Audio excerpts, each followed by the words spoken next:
You step into the gym, ready to build muscle, get stronger, and push your limits.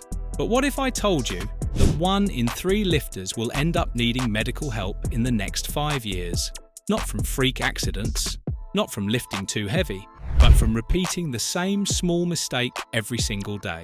At first, it's just a little discomfort, a twinge in your shoulder, an ache in your knee.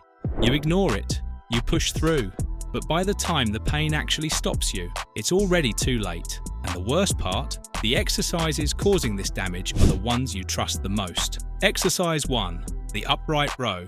Millions of people step into the gym and unknowingly destroy their shoulders every single day. And the worst part, they won't even feel it until it's too late. One of the most common shoulder exercises is the upright row.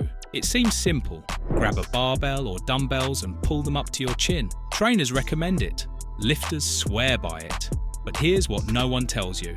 Every single rep is like dragging a rope over a sharp edge. At first, nothing happens, but over time, the fibers in your shoulders start to fray, weaken, and eventually snap.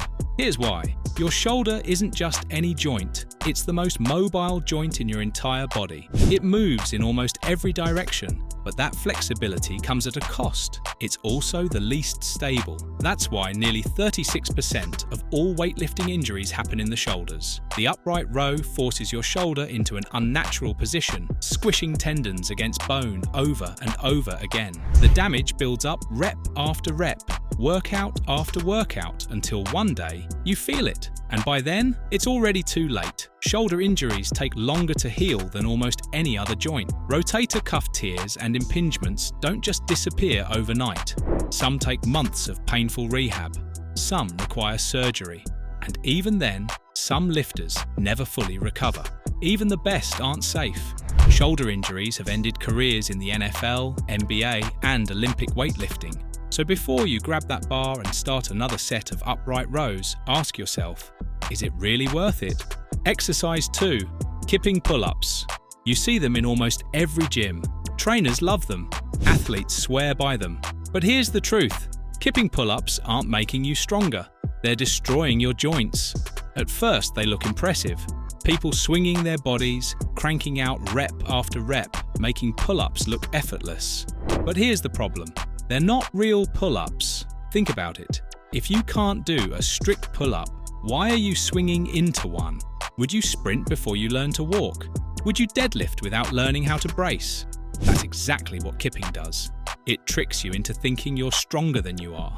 Instead of building real strength, you're relying on momentum. And the worst part? That momentum is wrecking your joints. The hidden damage? Your shoulders, they get slammed into extreme positions over and over again. Your spine, whipped back and forth like a car speeding over potholes. Your elbows and wrists, absorbing all the shock until they can't take it anymore. It doesn't happen in one workout, but rep after rep, day after day, the damage adds up. Until one day, something snaps. Herniated discs, chronic tendinitis, torn labrums, injuries that take months to heal or never fully recover.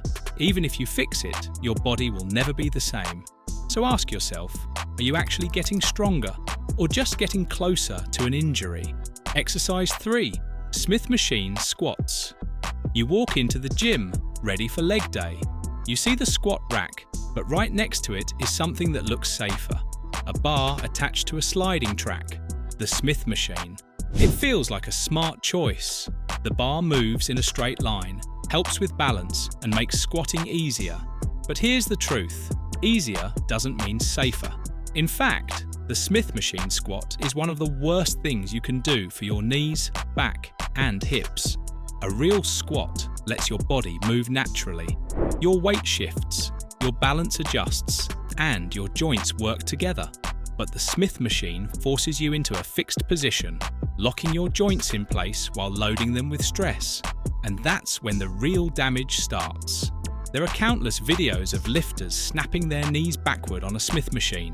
One bad lockout, and your knee could bend the wrong way, permanently.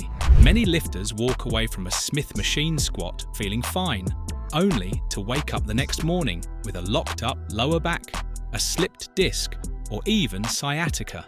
And here's something to think about. No Olympic athlete squats on a Smith machine. No professional powerlifter trains on one. No strength coach in the world recommends it. Why? Because they know that strength isn't just about moving weight. It's about control. And the Smith machine takes that control away from you. So before you step under that bar, ask yourself, are you building strength or just gambling with your joints? Exercise 4, bench dips. You've probably done this one before, maybe at the gym, maybe at home. Bench dips. No equipment, easy to do, and they make your triceps burn. Sounds great, right? But here's what you don't feel, at least not yet. The damage building up inside your shoulders. Think about it. When you do a bench dip, you're forcing your arms backward, putting your shoulders in a position they were never designed for.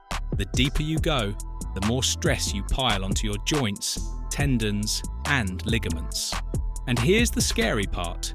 If you tear your rotator cuff, nearly 40% of people never fully recover, even after surgery. Tear it twice, the chances of a full recovery drop to almost zero. To make it worse, shoulder surgery is one of the most expensive and slowest to heal. In the US, rotator cuff surgery costs between $10,000 and $15,000, and that's before months of painful rehab. There are viral videos of people snapping their humerus bone in half during dips. Why? Because when your arm is locked behind your body, all the pressure goes to the weakest point, your joints, tendons, and bones. You might be thinking, that won't happen to me, but neither did the thousands of people who ended up in surgery, rehab, or with lifelong shoulder pain from just one bad rep. So before you drop into another set, ask yourself, is a small triceps pump really worth the risk of permanent damage? Exercise 5.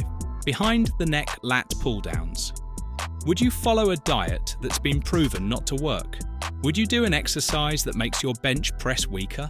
Then why are you still doing behind the neck lat pulldowns? This exercise is everywhere. You've probably seen jacked lifters doing it, maybe even a trainer recommending it. It feels tough, so you think it must be working. But here's the truth. There's zero evidence that pulling the bar behind your head builds a bigger back than pulling it to your chest. In fact, it's doing the opposite. You're making your lats work less. And that's not even the worst part. The hidden dangers. Neck damage. Leaning your head forward to clear the bar crushes your spine, leading to stiffness, nerve pain, and chronic headaches. Shoulder destruction. This movement forces your shoulder into an extreme, unnatural position, grinding down the joints and increasing the risk of rotator cuff tears. No real-world benefit. Think about it. When was the last time you needed to pull something heavy behind your head? Never. It's not a movement you use in sports, competition, or even real life. That's why no elite coach programs this exercise. No professional athletes rely on it, because they know it's useless and dangerous. If you actually care about getting stronger, it's time to leave this outdated gym myth behind. Train smarter. Your shoulders will thank you. Every time you step into the gym, you have two choices. Follow the crowd and keep doing exercises that look good but wreck your body, or train smarter and build real, long-lasting strength. Because here's the truth, injuries don't happen overnight. They build up rep after rep, workout after workout, until one day your body says enough. Upright rows, slowly destroying your shoulders. Kipping pull-ups, a shortcut to joint damage. Smith machine squats, locking your body into bad mechanics. Bench dips, a fast track to shoulder surgery. Behind the neck lat pull-downs, useless and dangerous. These exercises aren't just risky, they're avoidable. The best lifters, athletes, and coaches don't touch them. So before your next workout, ask yourself, are you building strength or just gambling with your future?